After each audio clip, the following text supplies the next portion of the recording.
This video contains subject matter that may be offensive and disturbing to some people. If you are the type to require a warning throughout a video or show, let this message serve as your warning. This channel discusses the harsh reality of true crime. If this warning is not sufficient for you, consider a different genre and unsubscribe from my channel immediately.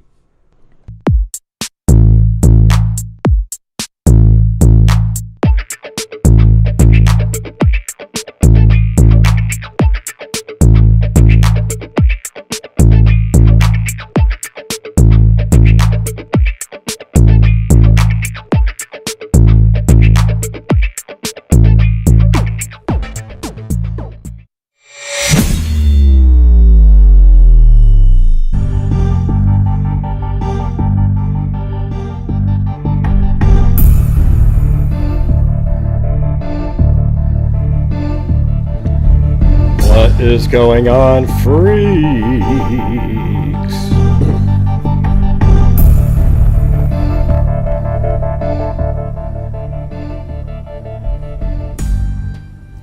Yeah, so if you were out there watching the Letitia Stout trial with us today, we did the jury watch, did some Jodi Arias 3 hours of, I think it was day 11 and 12 in that trial, and then they came back.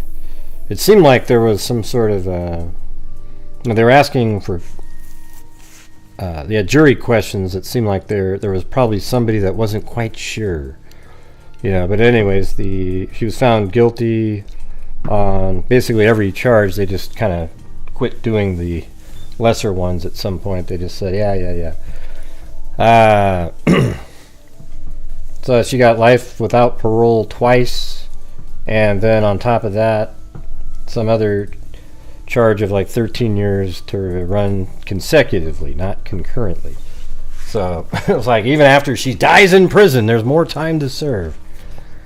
Yeah. So that was good.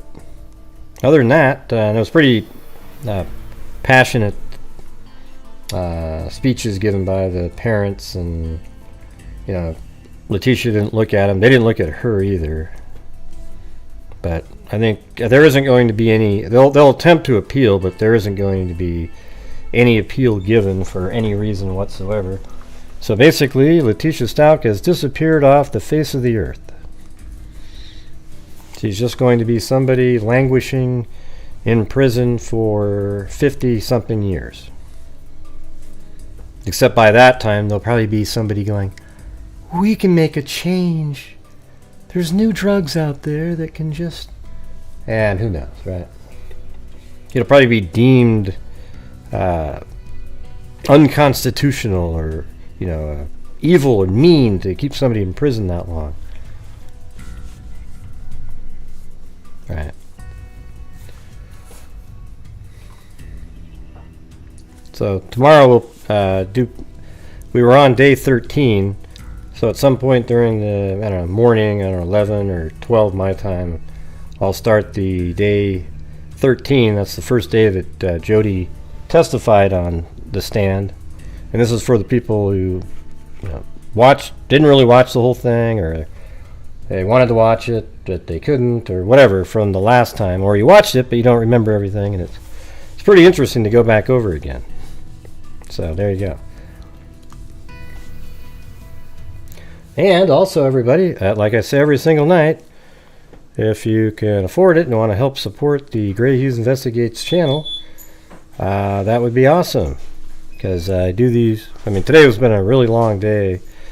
I think I got up at 7:15 my time, which is about 2 hours earlier than normal since I worked so late.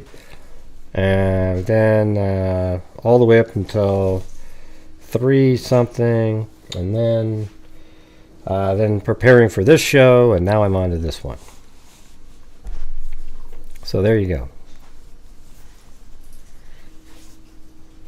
Hey, we started doing something with the Zen garden, Danielle. I'm trying to figure out what I'm supposed to do. There's one weird shaped tool in there. I wasn't sure what to do with it, but starting to work on it. Right.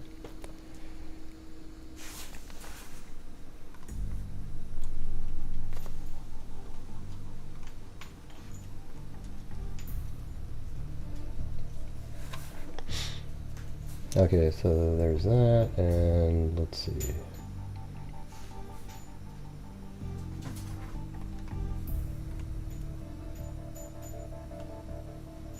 So there's this guy on Twitter named Mike C on Twitter, and he's been looking into Garcia, the shooter in Allen, Texas. Yeah, I almost didn't come on, but you know, people always want me to come on, so yeah, gotta make it worth it to do this. Yeah, it's like if I don't make it, it's like, oh shit, you know. It's just a really long day. So.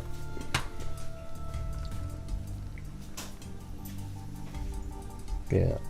So there's an image going around of a guy. I'm not going to show his actual face, but you know, the ears don't seem. Let me show you the image here. So this very well could be the person. Just a second. Yeah, the Garcia, the shooter in Allen, Texas. Because look at, he's got the exact, and it's even rotated the same way, the design on his hand right there. The only thing that didn't seem right are the ears, but the hair definitely looked like that in the shooter. I didn't see the ears didn't seem to stick out like Alfred E. Newman, though. Thanks, Francine. All right. So this guy definitely it's even on the left hand, so could be the person. Don't know. I mean, somebody else might have a better. I'm not going to show somebody's face though, without actually knowing for certain if that's the person. So.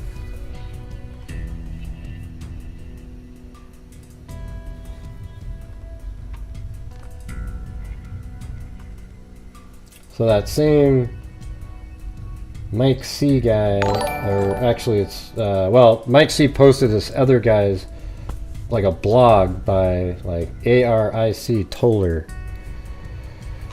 Thanks, Cindy J. Yeah. Yeah. Looks like a slow one tonight. Looks like a slow one. So here we go. We'll just go through this and see what it says. So it took a while, but I found the Odd Knot Class Nicky profile of the Allen, Texas shooter described in this New York Times article. Investigators trying to learn why a gunman fatally shot at least 8 people at a Texas mall are examining a social media profile with hate-filled rants against women and black people that they believe belong to the gunman. The profile, found on the social media site OK.ru, matches the gunman's birthday and refers to a motel where he was staying before the shooting.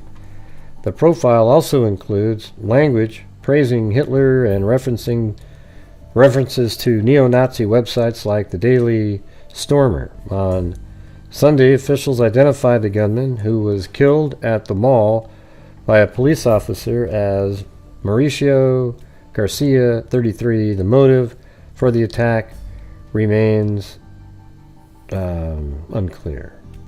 Yeah, so that, yeah, I spelled it right. Yeah.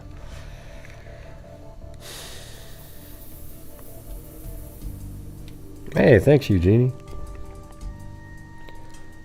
So there's Jeannie RN, Kristen KP, Nagrom 924, Cupcake, and Sandy all became channel members. So what I like to do is go check those really quick. I gotta go look. Okay, that one seems normal. What about this one?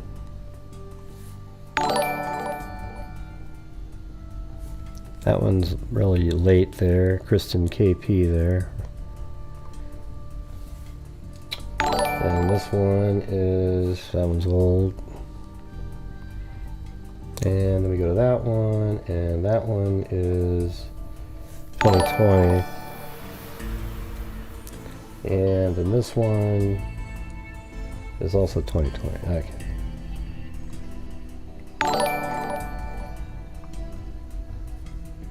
Yeah, it makes me nervous, sometimes when I like getting the new members like that, but these are people that are, they probably didn't decide to do it, and you never know who they are in the background, since I get a lot of trolls that show up here. Thank you, Lisa Murphy.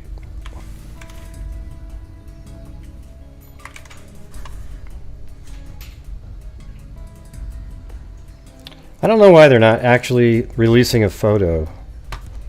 It's pretty bizarre to me. Very well could be the guy that I'm looking at with the thing on his hand. Except it doesn't match the ears. It's not the same guy, obviously, from my they're not releasing an TikTok. photo of this guy. We are getting very little info here.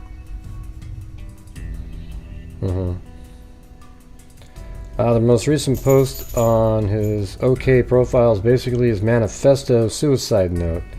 He closes it with a quote from South Park. So this is what he wrote, apparently.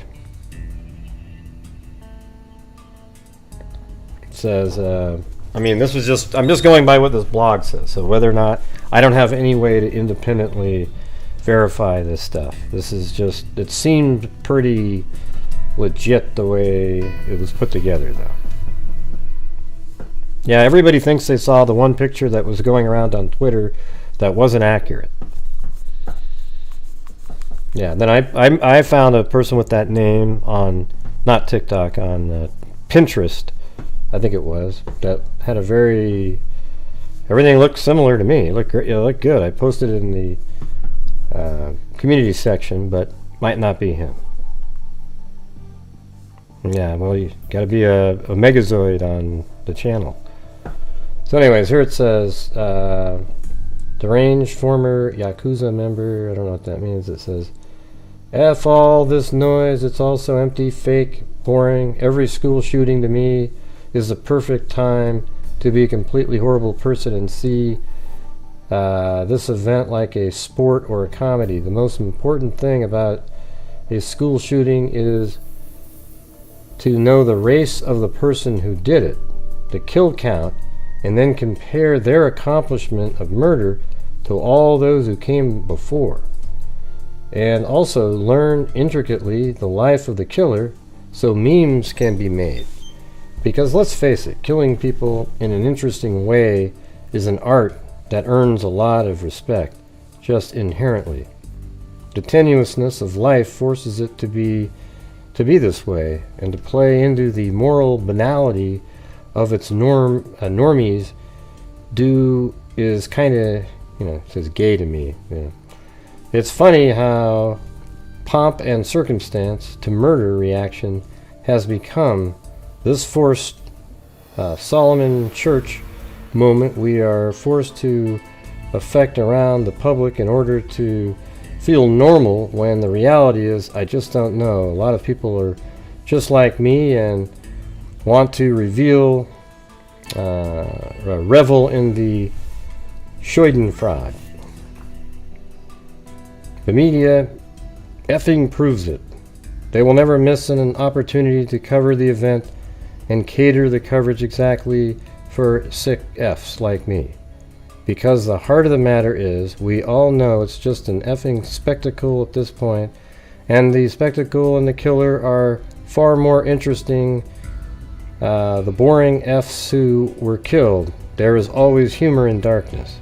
So the Nashville shooting was particularly interesting because a bitch broke the ER barrier with a decent kill score for the first time. This is like the greatest accomplishment of feminism ever for a foid. Even though a tranny, they're going off on the, but still a woman, I'll just say that, to feel so empowered that they could take it up themselves, to pick themselves by the bootstraps, get their gear in order, and successfully go ER in a moment Valerie Solanas would be proud of. Only feminism could have taken biological women to the logical extreme of embodying the highest pinnacles of toxic masculinity. And it looks like that's the same what do we call it? The armor that he was wearing. And thanks up there, Eugenie, again, and Francine for getting the memberships.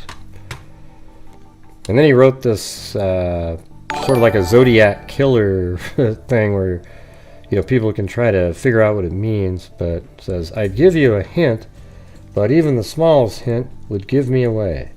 Well, I'm off to watch my favorite show on Sci-Fi.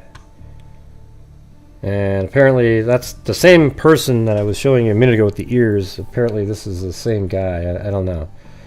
It's hard to tell. And it says, worth noting that the Allen shooter didn't have any friends or groups on his OK profile.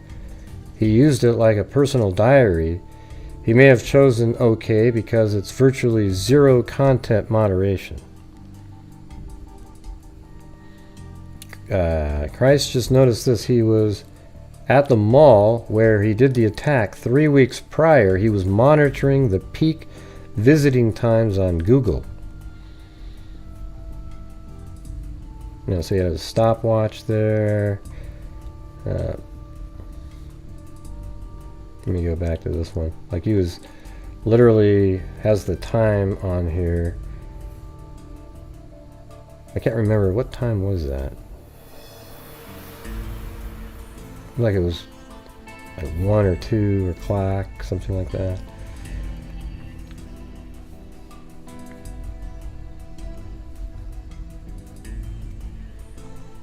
And then here's a photo from the mall there.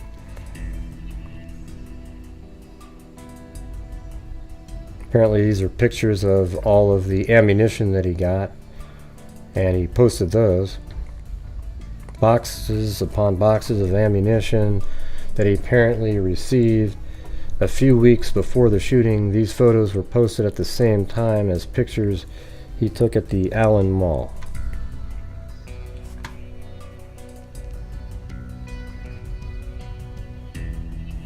Yeah, so those are all there. Look at, there's Oasis there. Let's see. Calling someone a violent incel has lost a lot of meaning in the last few years with the term being so overused, but yeah, it fits here. Yeah, see, when you look at if you can actually see the face of the guy that I was showing you that was blurred out, because I don't really know if that's him or not, that definitely would apply there. A review of psychological evidence concludes that men are shaped by evolution to be aggressive towards outsiders. From the mighty clash of two stags rutting to the dawn raid of a chimpanzee, much violence in nature is perpetrated by males fighting each other in competition for female mates. A new study claims it is similar. I think this is something that he wrote again. Story with humans, cultural differences, limited resources, and technological developments all play a role, but a team of psychologists based in China and Hong Kong believe the ultimate cause of human war rests with the male libido. Historically, they argue that the lure of an attractive female primed the male brain to conflict with other males, an effect that persists in modern man even though it's useless and is largely outdated. The reason men chase resources is because of what resources attract women. If men cannot be creators of society, they will be destroyers of society. Now it's up to society which role they want us to play, or want us to follow. In these modern times, the social contract is no longer functioning, expecting men not to regress and go back to the days of rape and violence when the contract is no longer being enforced is what is truly outrageous, and not the acts themselves. Men aren't entitled to sex? True, I agree, but women aren't entitled to safety either. The violent responses of men today are retaliatory.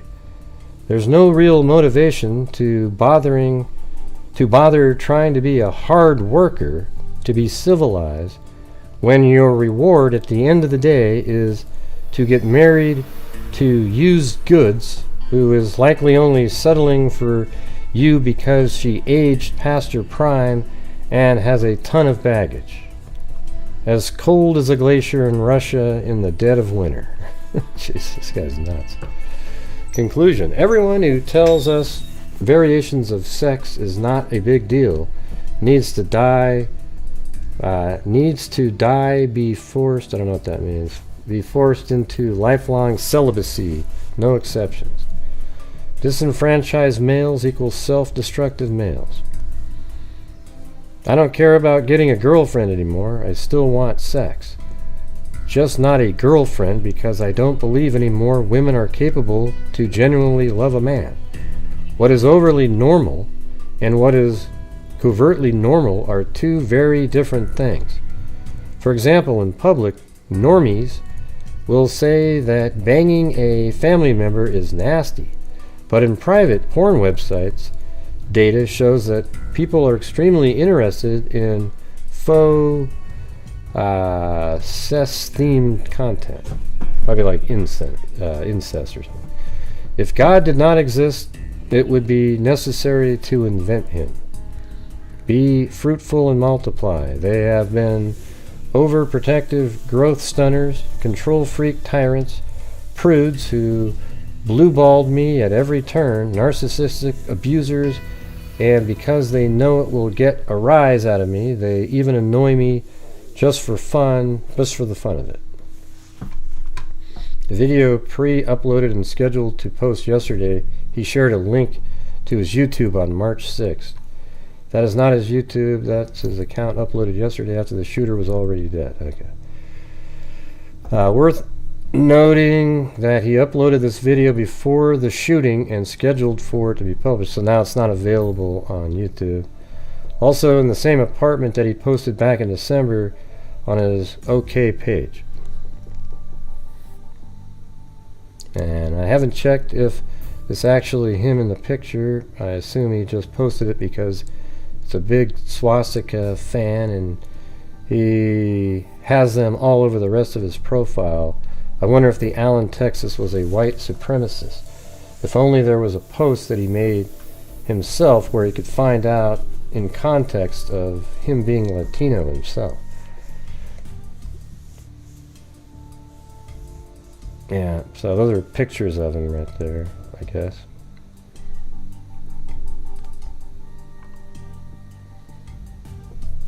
I had this teacher who was supposed to be a chemistry teacher, but she used the class to promote Jewish diversity hippie bullshit.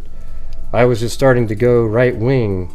She would always say some politically correct crap like, "We all bleed red," or "There's only one race, the human race."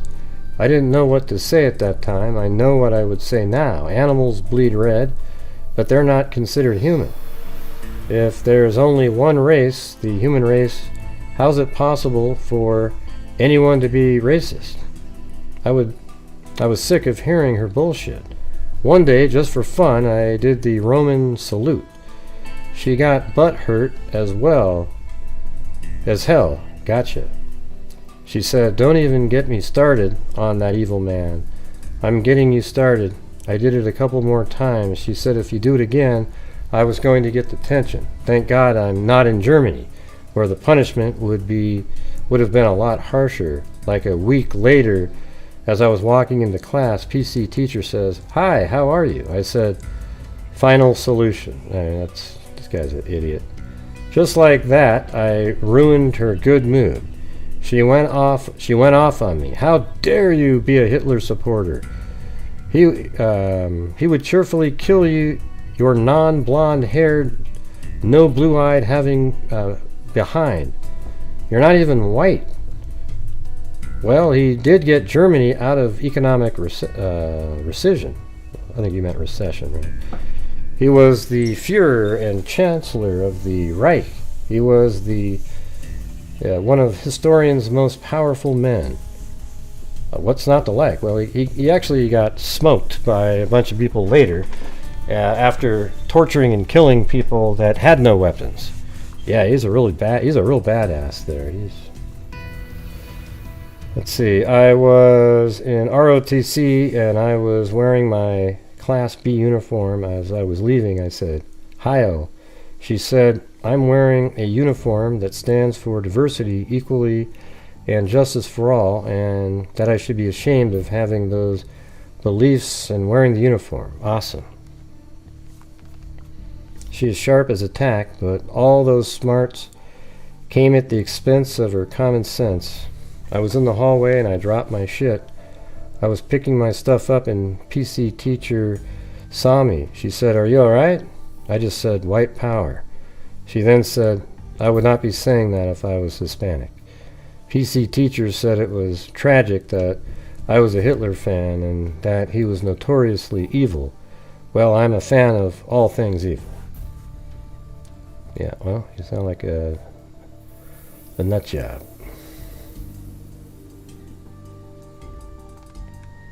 So, anyways, that's about it on there. So, as you can see, you guys, we're really slow in here tonight, so if you'd like to help support the channel, that would be freaking great. Hey, thanks, Danielle. Yeah. Not sure what the difference of tonight is than some other night, but maybe it's the topic, kind of a downer, I guess. I guess I should play like clown music and start making like weird whistle sounds or something. Not sure. Let's see. This guy he sounds pretty sick though. So you know what I'm going to do now is I'm going to go over and I'm going to do these cold cases again, everybody.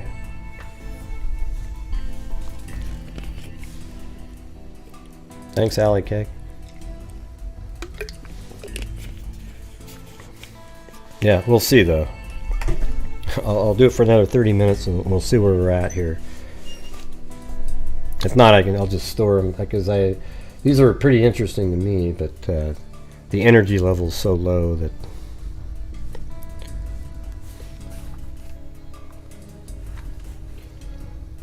let's see. So both of these are out of Oregon, but one of them actually involves a serial killer that I had never even heard of.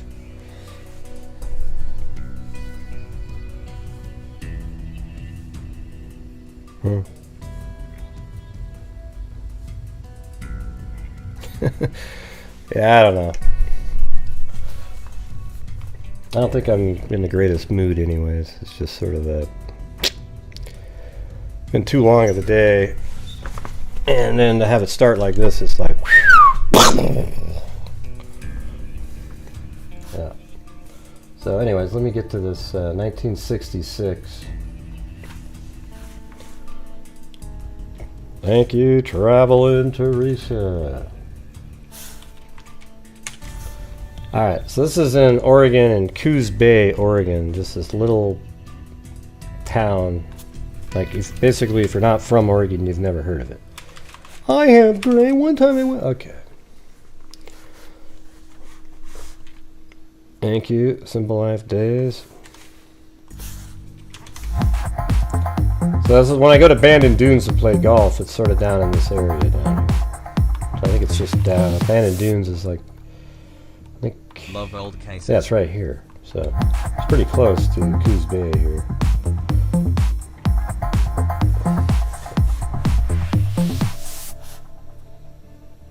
Hey Grey and Freaks. Jumping on the wave, ocean wave, ocean wave.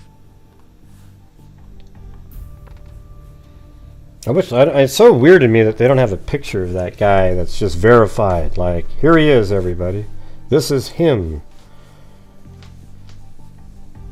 That Garcia guy. You'd think they would already have that. Alright, I'm just going to get started on this. So, missing man. Wait, there was some stuff I was going to tell you. Is on the case from last night, the. Let's see. Gene Spangler. I actually found that what was interesting was that her father, or not her father, her husband moved to Florida. way back then, about as far away as you can get. I mean, how many times have we seen this? Where that's where they go. Every killer, it seems like hey, wow, thanks. Cadillac.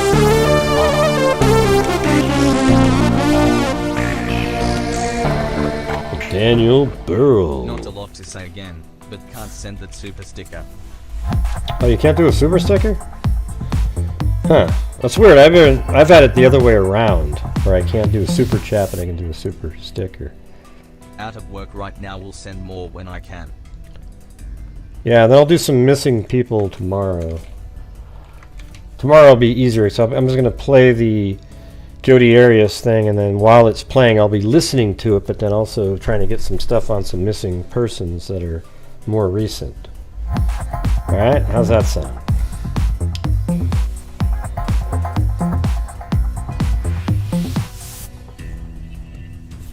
Cold cases was thank the you, number guys. one type of case people loved from the survey. They want same type of climate. What does that mean? God, that's just so random. Oh, you mean from California to Florida? Okay. Yeah, no, that's not what it is. It means that they're trying to get as far away as humanly possible from where a crime was committed. So anyways, the husband named Dexter, remember his wife name was Lynn, and I actually found them in Florida. Dexter died in 2007, and his wife Lynn died in 2019. Oddly, underneath the family members, the daughter wasn't mentioned in there. She just wasn't mentioned at all. The daughter that was 5 years old at the time, she'd be about 80 years old right now. And she wasn't mentioned in there. And I found her name here and there, and some people say she died in 1994, and I just couldn't really find anywhere where it showed what happened to her. I couldn't find that she was killed anywhere official. And I couldn't find her on Been Verified. Right, Christine, right.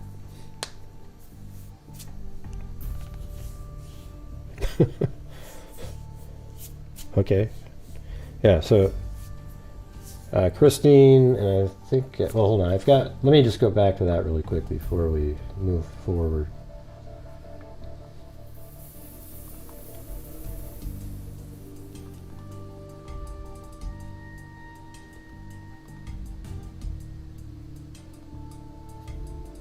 Yeah.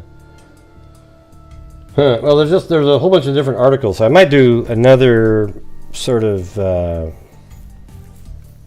don't know what else to do on that one, but yeah, it's Dexter C. Benner, his wife Lynn, and Christine. But he's got all these other family members listed, but Christine isn't one of them.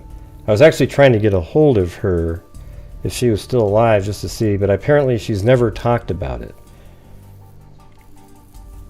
Which is, I find pretty interesting, right? Okay, anyways. So yeah, I don't just sort of drop something, I try to keep looking at stuff, see what's going on, but we'll see. I sent an email to somebody with that name, but it didn't have the middle initial, but it was the same year that they were born, and her last name isn't very common.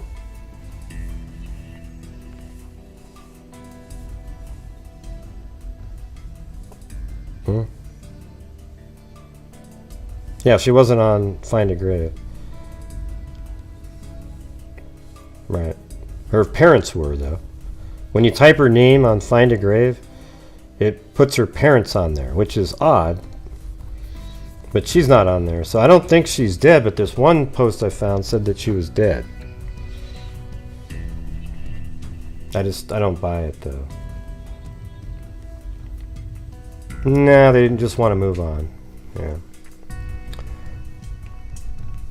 Yeah, they moved away because they killed her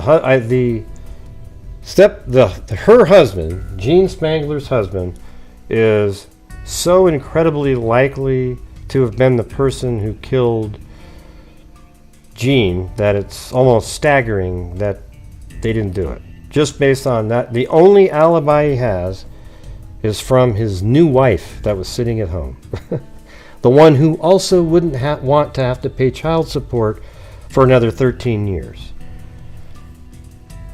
She goes missing on a date where her mother is out of town. So Jean Spangler, the mother of Christine, is out of town. Christine is staying with the ex-husband. And then Jean is supposed to meet the ex-husband that day. And wow, miraculously, she just disappears. And it's just a perfect thing. And the only other person at that house would be the, I think it was the sister of Dexter, if I remember right. Yeah. So for me, there's almost no chance that that guy, if I was doing the case, that's the only person I would be focused on. I would have tunnel vision. Because the other ones are just sort of sensationalistic. Oh, a mob hit, and the whole Kirk situation. I mean, we've been doing these cases for a long time. This is an absolute known scenario where we also know that Jean was trying to get an increase in child support as well as keeping custody. You don't think that is something that we've discussed like literally 100 times on cases where these guys out there will kill their spouse or girlfriend that has a baby just so they could avoid paying that because they didn't want it? No, he doesn't just know something. I think he's definitely is part of what happened. He killed. He's there. You don't think that his wife would say something like, "Oh yeah, he was there the whole night. Oh yeah. Of course, she would, because it's actually possible that she knew that he was going to do that. I just can't imagine it being anything other than that. Definitely, there's a shot at something else. Her purses, we know that it was broken and stuff, and it was near a park, but maybe that's the location that they decided to meet at.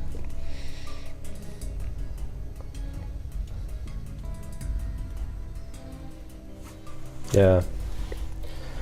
I mean, I think it'd be possible to get a hold of. There's younger people with her last name, like Benner, I think it was.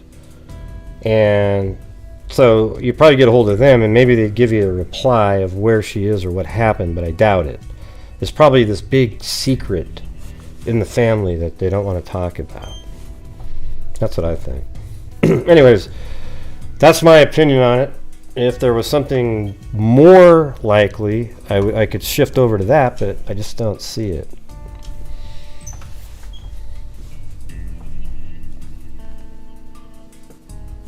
Mm-hmm.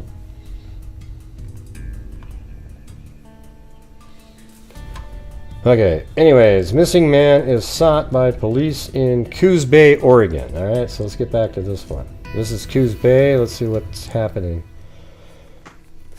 I mean, this guy just disappeared off the face of the earth, like all these other ones.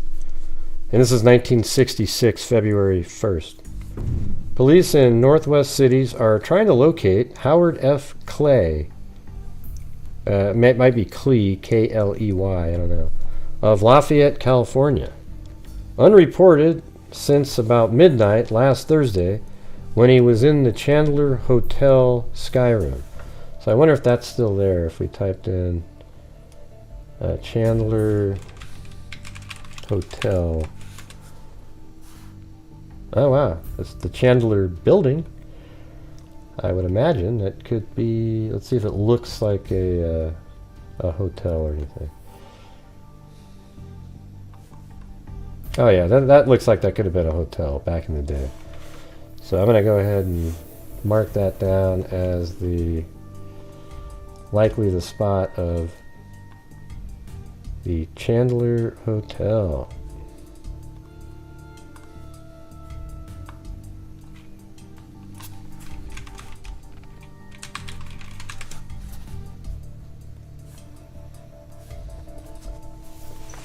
Coos Bay police said investigation to date has revealed that Kley was one of a party of 4 oil company employees. So there's these guys, all 4 of these guys work for an oil company, who spent some time at the Nightery. I'm not sure, it's not uppercase, so at the Nightery, not sure what that means. Probably just different bars. Kley did not leave at the same time as the others, reportedly talking with several women when he was last seen. An oil company engineer, Kley was en route to Seattle, so he was going from California to Seattle, but stopped in Coos Bay, with 2 others of the party. When he did not show up in time to leave for Seattle Friday morning, his companions reserved his motel for him for another day, leaving his belongings there, police learned. So they rented his room for another day, left his belongings in there. That's a little sort of suspicious too, though, in some ways. A call from one of the other men when Kley failed to show up in Seattle started Coos Bay police checking on Kley's whereabouts on Saturday. An all-points bulletin concerning Kley was sent out over the police teletype network. An oil company official at San Francisco told police and the world that Kley began employed, or whatever, I can't read that word, by his firm since 1933. Jesus. That was regarded as a very steady individual. So you're talking about, he's been there for 33 years. Kley, classed as a senior engineer for his company, is 54 years old. Holy crap, so he started working there at 21. 5'6" and 170 to 180 pounds. So basically a bowling ball. Has a full head of salt and pepper hair and has a crooked left index finger. When last seen, he was wearing an Oxford gray suit and a blue and white striped shirt. Any information as to where Kley may have been since Thursday should be communicated to police. Now you'll see a picture of him in a minute. He's in one of these articles.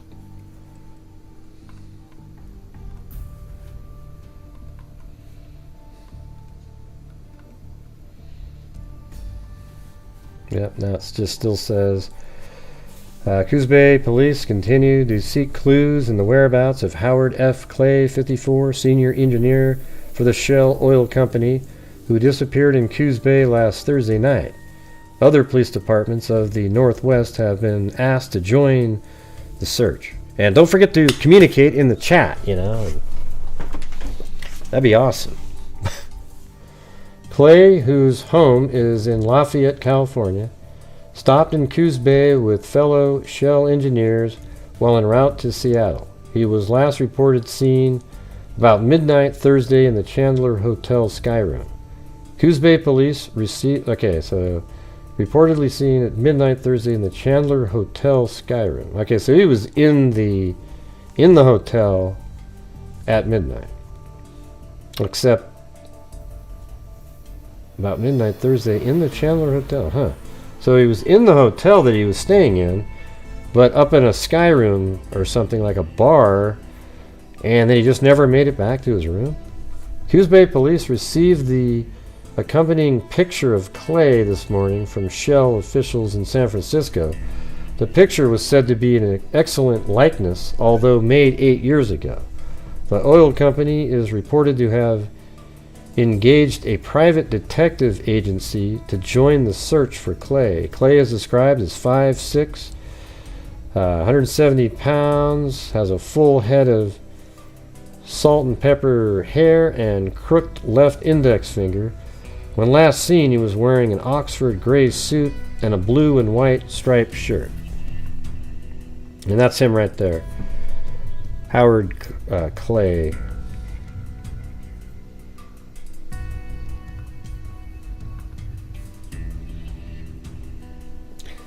Yeah, I don't know. I don't know if these guys, there's really no reason for them to do that. They were just going up to a meeting So I don't know. I mean, it crossed my mind that the 3 guys had something to do with it, but you know, I'm not sure they even had any how they were getting from point A to B. Were they taking buses? I mean, maybe they just drove together or what, you know? And they seem to be concerned, but I mean, wouldn't you'd have to pretend that too, so yeah. The hunt for Howard F. Kley, Shell Oil Company engineer, missing since early Friday, continued without clues up to press time today. Pinkerton detectives engaged by the Shell Company arrived Wednesday to join police in trying to find out what happened to Kley after about 1 a.m. Friday. He was in the Skyroom at the Chandler Hotel at that time. Let me see if there's a...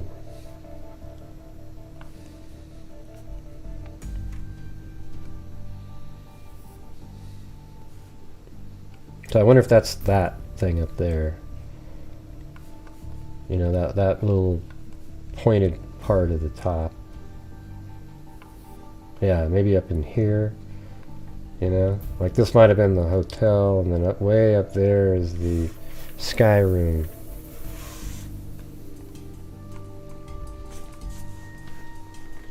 Hard to say, hard to say.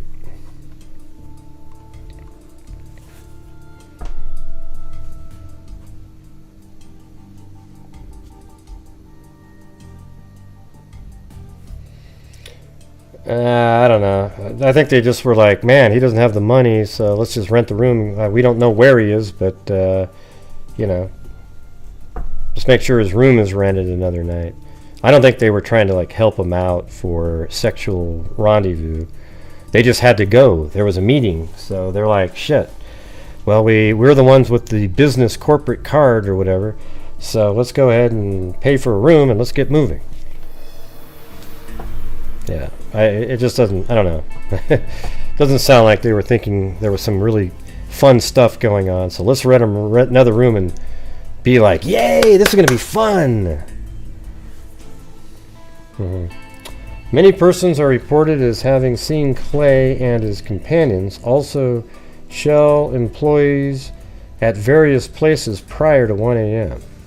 Kley, with 2 other Shell engineers, was en route from San Francisco to Seattle and stopped off in Coos Bay Thursday night. The other 2 drove on to Seattle Friday when he failed to show up, thinking he would find another way to join them.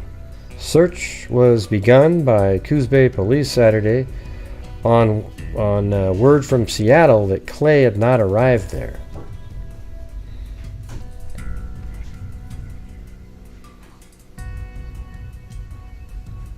Huh? Trip with 3 others and don't know where everyone is at? Like, they did know where he was at. They just went to sleep. He said that he wanted to stay up later with the people in the bar. And then he never showed back up to his room, and he wasn't ready to go in the morning. I mean, they probably all had their own room.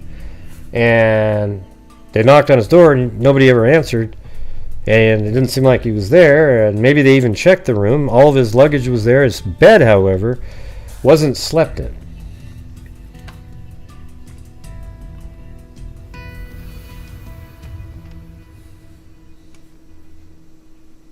And so there's a picture of him right there.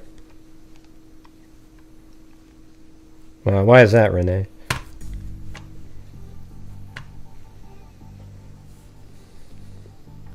Who cares? I mean, it's already been answered. I read all the questions. I doubt you would have said much different than all the hundreds of different comments, right? Anyways, let's see. Prominent person disappears. Law enforcement authorities and private detectives are investigating the disappearance of a California man missing for several days. Howard F. Kley, 54, a senior engineer for Shell Oil Company in San Francisco, was last seen by company associates when he left the Coos Bay, Oregon restaurant. I'm just going like day to day here. His disappearance was discovered the next morning when he failed to meet the group for an appointment. Authorities said Kley's luggage was in his room, in his motel room, but his bed had not been slept in the night before. So maybe there's a different motel than they were in a motel. Maybe that hotel that we're talking about is a different place that they just went out to go have some fun. Authorities said, I mean, one of the things that crosses my mind is that he was flirting and hanging out with the wrong women. And some guy or somebody, you know. I mean, it's interesting, though, because it seems like he would have had to have left the hotel somehow, and then something happened to him. Authorities say Kley's luggage was in his motel room, but his bed had not been slept in the night before. Would you have written something good, Renee? Authorities said Kley's luggage was in his motel room, but his bed had not been slept in the night before. Kley resides with his wife, Elizabeth McLaughlin Kley, at 1140 Upper Happy Valley Road, Lafayette, California. They have 2 adult daughters.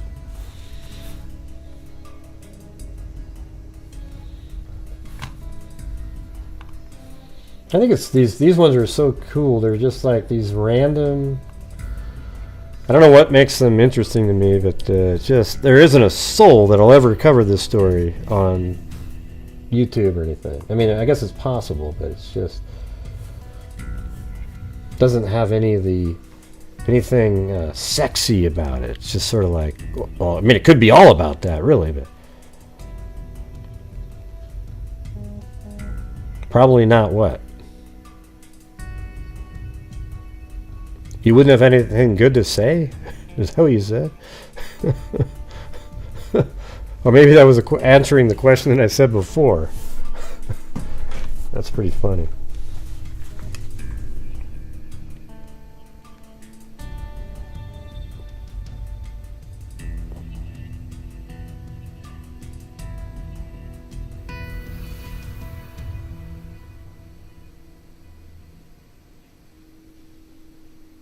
Wait, what's this thing? Hold on.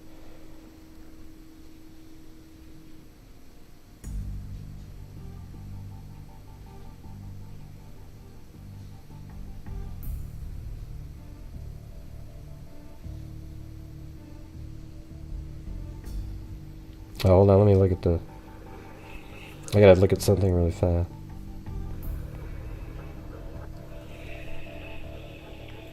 That fucking rain. The goddamn river. Washing out all my new fucking grass, you cocksuckers. That's crazy.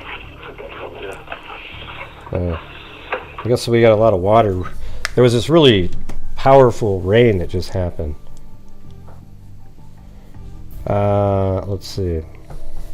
And we had this, it looked like a river outside. So my neighbor was just, hey, yeah. What happened to Howard F. Kley? Shell Oil Company officials are so mystified. So this is a longer one here. Hold on a second.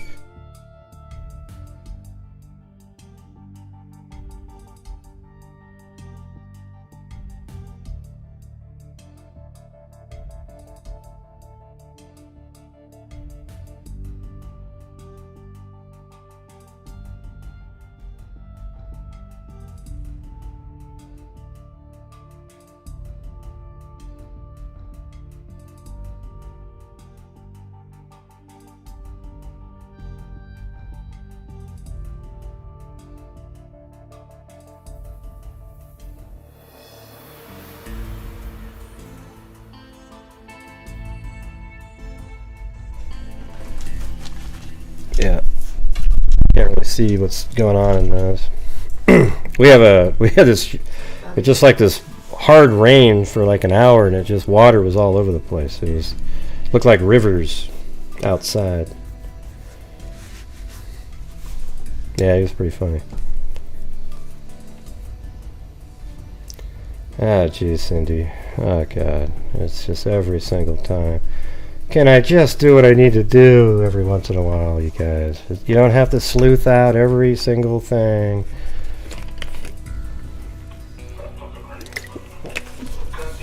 It's a goddamn river. God, you guys are always just... Alright, anyways. What happened to Howard F. Kley? Shell Oil Company officials are so mystified by his disappearance 2 weeks ago in Coos Bay, Oregon, that they have set the Pinkerton private agency on his trail and today are offering a $5,000 reward for information leading to his discovery. Kley, 54, of Lafayette, a Shell engineer for 33 years, has no access to industrial secrets or company funds, Shell officials said. No one has been able to give any reason for his disappearance on the night of January 26. We found no trace of him since he was driven back to his motel about 11:30 p.m. So now it sounds... What do you mean driven back to his motel? So now it points more towards the people, if that's true. We've found no trace of him since he was driven back to his motel at 11:30 p.m. that night. Well, if he made it back to his motel with the other ones, then who's telling a lie? Because the other guy said, "Oh yeah, we left him at midnight." I don't get it. That night, said H.R. Underhall, Assistant Coos Bay Police Chief. People at the Dunes Motel, I wonder if that's still there. Let's see.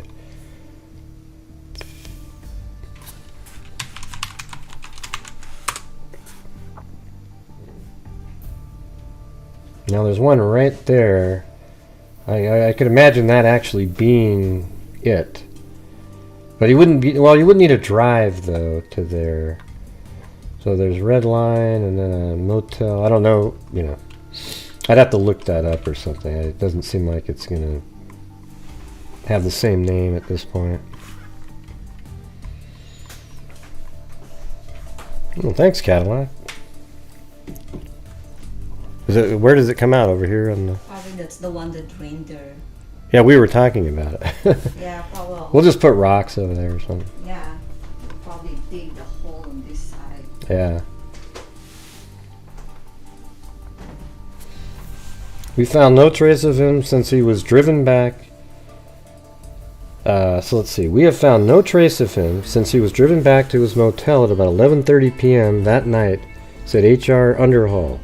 People at the Dunes Motel say there was a light on in his room, but he wasn't visible inside at 2:30 a.m. Underhall said his bed had not been used, and his briefcase, suitcase, top coat, and hat were still there. Kley and several business associates had flown to Coos Bay with the local division of Shell Oil.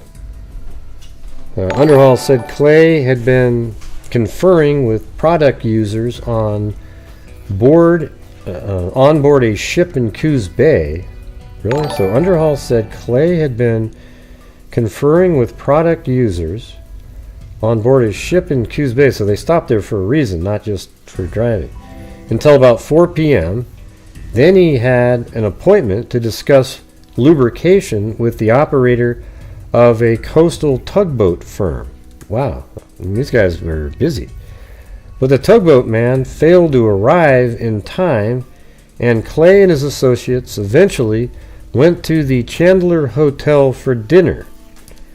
Kley is about 5'6", with dark graying hair, joined his associates for a time in the Skyroom lounge at the hotel, Underhall said. They left Kley there and returned to the motel on the north edge of town. Let's see if... Okay, let's look at this again. The north edge of town... let's see.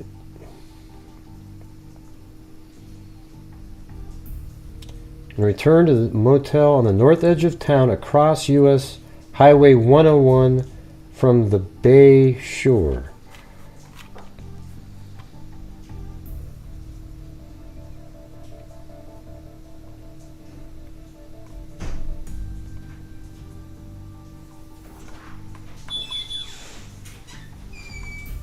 Okay, there's 101.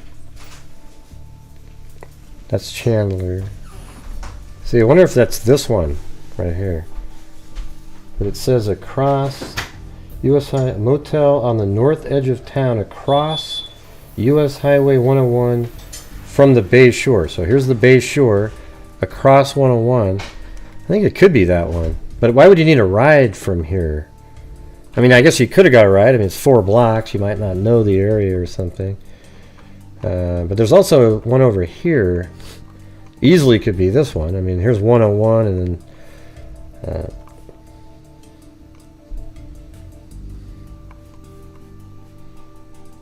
I bet it's this Motel 6 here. I'm going to go with that. That makes more sense. Yeah.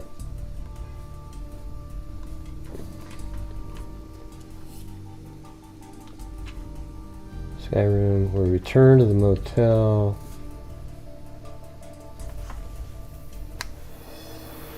Dunes Motel. I'm going to call it that.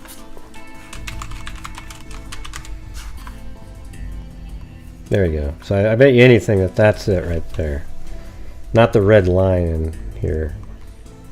Because this is a motel. It's a Motel 6. So that kind of makes sense. It's also way over on the north part of town. Although I don't know what it looked like back then. Maybe that's how big the town was, and all this is newer over here.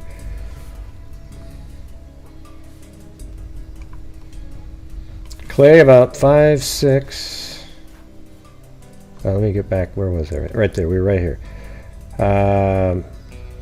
So Kley about 5'6" inches tall with dark graying hair joined his associates for a time in the Skyroom lounge at the hotel. Underhall said they left Kley there and returned.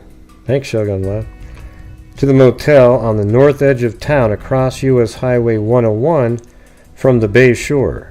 The senior engineer in Shell's products application department was in good health and good spirits when they left and had plans for business activities the next day. The senior engineer in Shell's product application department was in good health and good spirits when they left. So they left him there and had plans for business activities the next day, the associates told police.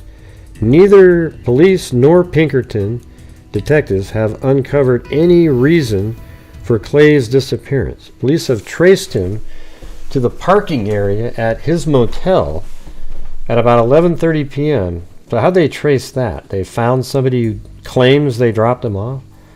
The motel is big and busy with nearly 200 units. See, that to me that looks like that would be this. I mean, look how many units were at this Motel 6 right here.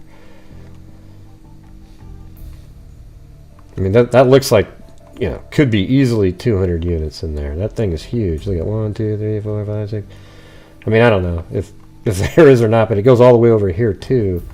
It's pretty big. I don't know if there's 200 units, but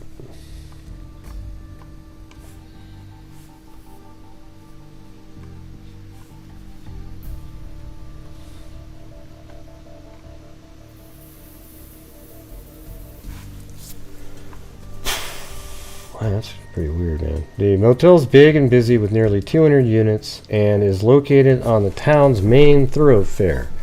Across the highway and the Southern Pacific Railroad tracks are the mud flats of the bay. Police say there is little chance Kley might have gotten in to the water and fallen in. Kley was wearing an Oxford gray suit, white shirt with blue stripes and brown Oxford shoes when he vanished. His associates said Kley's favorite hobby was gardening and do-it-yourself work, and his home at 1140 Upper Happy Valley Road, Lafayette. So he liked to do that stuff. His only unusual identifying characteristic is a crooked left index finger. Shell Oil said the reward the firm is offering will be given to anyone who provides information that leads directly to the finding of Kley or his body. If such information is received from more than one source, Shell will make such division of the reward as the firm feels is equitable. Persons with information in the case may contact the Coos Bay Police Department or Pinkerton Inc. Da, da, da, da. So that's yada yada yada.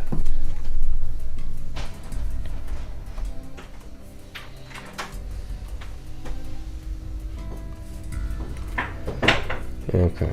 And this is This is. Let's see when this is comparatively. 66. This one is on February 20th, 1966. So the first articles were February 1st. He actually went missing in January 26th. But new report on missing Lafayette man. The mysterious disappearance of Shell Oil Company executive Howard Kley, 54, of Lafayette, was further complicated when the Sheriff's Department received information last week that Kley was seen 2 days before his disappearance at a Seattle hotel. He reportedly stated in a conversation there that he was on his way to Alaska for a few weeks. Well, how could he have been seen 2 days before his disappearance when he was with those guys? That doesn't make any sense. The secretary of Richard Berklight, a DuPont company executive in Burlingame, told the department by telephone that Berklight and another DuPont executive had spoken with Kley at the Hyatt House in Seattle. The conversation took place early in the evening on January 24th. Really? But they weren't on their way back. They were heading to Seattle on the 26th. Kley had been missing since January 26th from a Coos Bay, Oregon motel. He was last seen that evening and was reported missing when he failed to appear the next day. Shell Oil was offered a $5,000 reward for information. The case is being handled by Coos Bay police. That doesn't make any sense, you know. How would he have been up in Seattle when he's actually on his way to Seattle from California and they stop by Coos Bay? Does that make any sense to anybody? I think somebody's mistaken. And I guess this is him right here.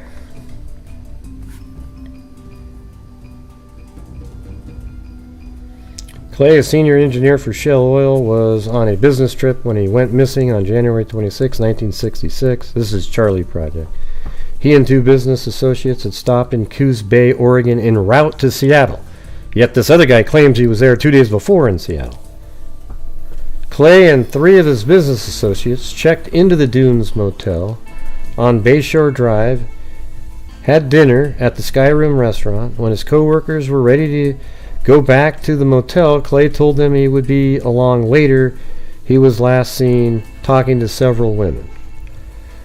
He was supposed to meet his coworkers in the morning so they could drive to Seattle, but he never showed up. His luggage was left behind in his hotel room, and the bed hadn't been slept in. His coworkers paid for his hotel room for another day and went to Seattle without him, figuring he would make his way there alone. He has never been heard from again. At the time of his disappearance, Kley had two grown daughters and lived with his wife in the 1100 block of Upper Happy Valley Road in Lafayette, California. What is this thing? Oh, there's nothing there.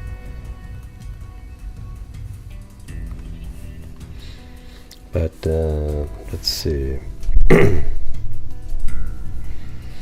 Yeah.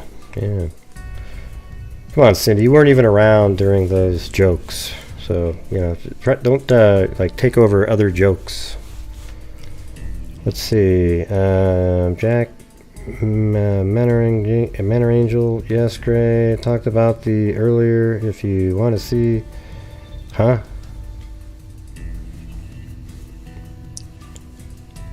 Yeah, we already went over that, Jack, so. Yeah, the bartenders.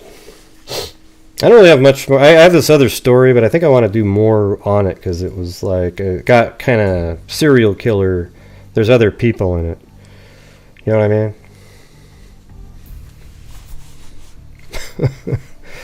It's okay, Cindy. You can talk about the Anadarko oil all you want, okay?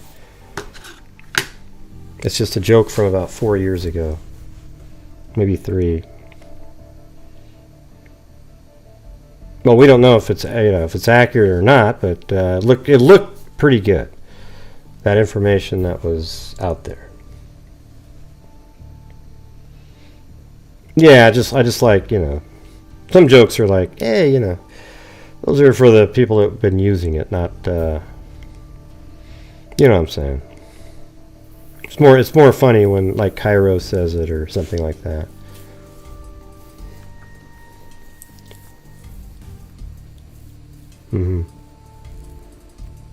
But anyways, we're going to be doing tomorrow. We're going to do the day 13 of Jodi Arias. But I'm gonna call it a night, shorter night tonight. Do the other story tomorrow. I'm gonna try to find more information on it. See what I'm saying? It's never relevant. It's just funny sometimes. Yeah. So they never found him. Yeah, he's a missing person. Just disappeared off the face of the earth from a hotel. I wonder, when they had that report that he was seen 2 days before, I don't really know anything about it. Like, I don't know, that doesn't make sense to me. Okay? Makes zero sense.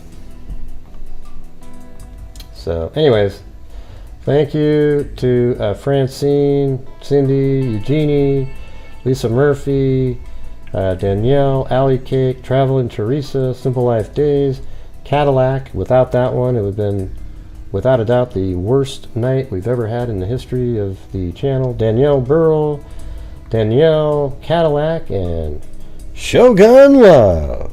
Thank you very much. All right. Yeah, it doesn't make any sense that he could have been in Seattle 2 days before when they had left California and then were stopping in Coos Bay on the 26th on their way to Seattle. So if that's a true story, then there's something much bigger going on with fake stuff. What's the yikes for, Danielle? Like, with the story, or?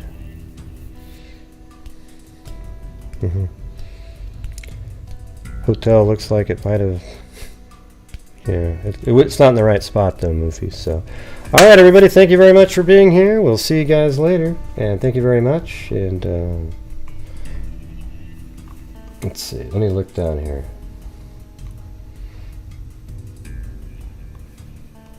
Yeah, see this one. See this red lion. I guess it could be back then, but don't you think it looks like it's sort of newer, just the way it looks? I don't know. It kind of doesn't look 1966-ish.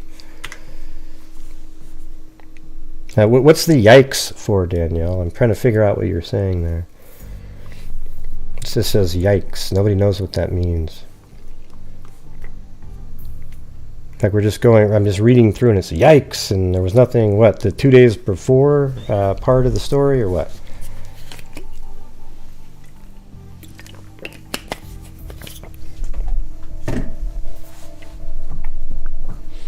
Yeah, my thing is it's hard to get a good night's sleep where I can actually sleep and I get to keep sleeping. During that Letitia Stout. I'm just waiting. I'm waiting for an answer for the yikes. Huh?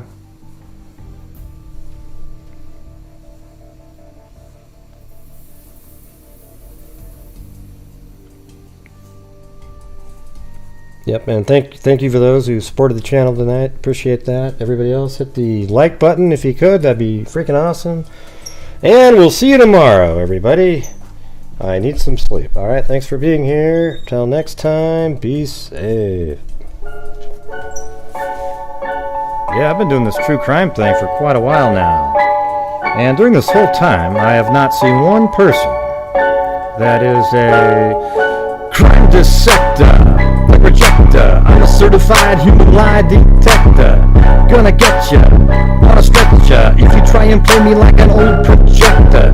Crime sector is my nectar. Professor Gray is gonna give another lecture. Crime collector, freak connector, and I'm always gonna be a pup protector. Fool deflector, interceptor, and I'm meaner than a spectre with a vector on his spectre. With all respect, y'all, just remember I took a fucking gesture. I have no agenda, I'm no pretender, and I'll serve it to you straight without the blender. And in the end, I'm gonna send ya on a mission to reveal the true offender. Yeah, so I'll just get right back to work. All right, everybody? Talk to you later.